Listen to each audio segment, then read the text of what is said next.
morning, everybody. Welcome to Thursday Morning Mike Talk. Thank you guys for being with me. Here in the early mornings, working on the sermon for Sunday. It is that time of year. It's Christmas time. And so this Sunday, we'll be in Luke chapter 2, and some in Matthew chapter 1, and some in Luke chapter 1. But the whole story, the story that there's a journey that we're all on at this Christmas time. And it's all seen very clearly in this travel that Mary and Joseph do from Nazareth to get to Bethlehem. But I'm not going to give you any more of this sermon. You can twist my arm all you want, sorry. Love you guys, hope you guys are well. And do you need me to pray? Do you need me and Sarah to pray for you? Text prayer to that number on the screen. We'd be glad to do it. That's what we're here for. That's what pastors do. And that's what people do for one another. You guys have prayed for us millions of times, so we appreciate that. And hope you guys are well. We're heading into the end of this week, and we got a couple more parties here that we're going to throw and people to be with. And that leads me to this very, very strong word. By the way, if you want to be a part of this ministry, you want to support us financially, go to songandsword.com, click that button for donate, and we'd be glad to let you partner with us and become part of what God's doing through Song and Sword. Excuse me. So Acts chapter 20, verse 1. I'm going to talk about a word today that I've talked about a million times because it's all through the New Testament. It's pretty common, but I love the Greek word because of what it means to me and you as we fellowship as followers of Jesus Christ. I'm really, maybe you can't tell, I'm really sleepy this morning and I'm trying to wake up with some coffee. Plus, apparently, I need to get a shave going on. I'll get that done here. Anyway, I digress. Acts chapter 20, verse 1. After the uproar ceased, Paul sent for the disciples, and after encouraging them, he said farewell and departed for Macedonia. When he had gone through those regions and had given them much encouragement, he came to Greece, and he spent 3 months. And when a plot was made against him by the Jews as he was about to set sail for Syria, he decided to return through Macedonia.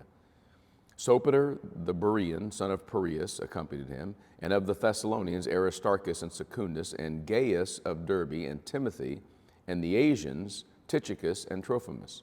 These went on ahead and were waiting for us at Troas, but we sailed away from Philippi after the days of unleavened bread, and in 5 days we came to Troas, where we stayed for 7 days. Troas, by the way, is ancient city of Troy. So there's a church there, and that's part of the story that's happening in Acts 20. But I want to talk about Paul's journey and what was a very important part of the journey. We see listed here at least 7 or 8 guys. Luke keeps saying we, so Luke is writing the book of Acts, so he's saying we. Paul is traveling with his ministry entourage. And part of what he's doing there is that word that's found in verse 2, when he had gone through those regions and given them much encouragement. I'm going to come back to that word in just a moment, but I want you to see what Paul's doing. Paul is in Ephesus in chapter 19 of Acts. There's a big uproar. And so instead of sailing anywhere from Ephesus, he goes up through Turkey. Get your maps out. He goes up through modern-day Turkey, across into Philippi, and then Thessalonica, Berea, all the way down through Greece, all the way to the bottom of Greece, where he comes to probably Athens. And he spends some time there doing what? Encouraging. The word, the Greek word para, kaleo. Para means beside or to side, and kaleo means to call. So the word encouragement means to call to our side.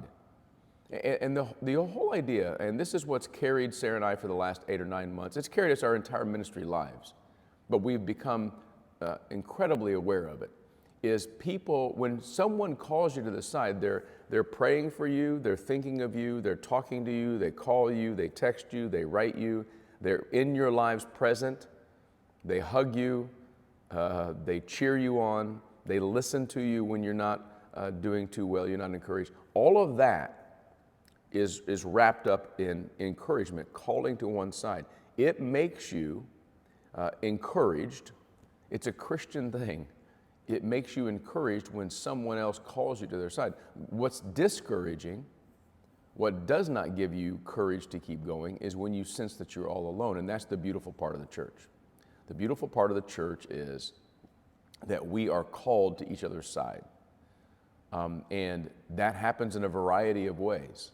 For the Apostle Paul, it's a literal journey. He literally is traveling with these guys. And I want to mention their names again because they're just regular people like me and you. Sopater and Aristarchus and Secundus and Gaius and Timothy and Tychicus and Trophimus and then at least Luke. So 6 guys. And how many people do you have in your life? You know, a real easy way to get people in your life to be encouragement is to be a part of church, because that's an instantly built-in encouragement system, because we're together. We're called to the same side, and we are going on the same journey. And that's what the Apostle Paul is telling us here, or what we're learning from Acts chapter 20. He is going around encouraging people. It's part of his ministry, not just to preach, not just to teach, but to encourage, to say to other people, let's do this together. Let's travel together. Let's do this Jesus-following life as a team. And that makes all the difference in the world. It means that we can get up tomorrow and go to our job and face all the stuff we got going on because we're in this together. We're called to one another's side. What a great word, right? Sorry, a little bit rambly today, but that's just kind of where my mind's at. Hope you guys are well. God bless you. We'll talk to you soon.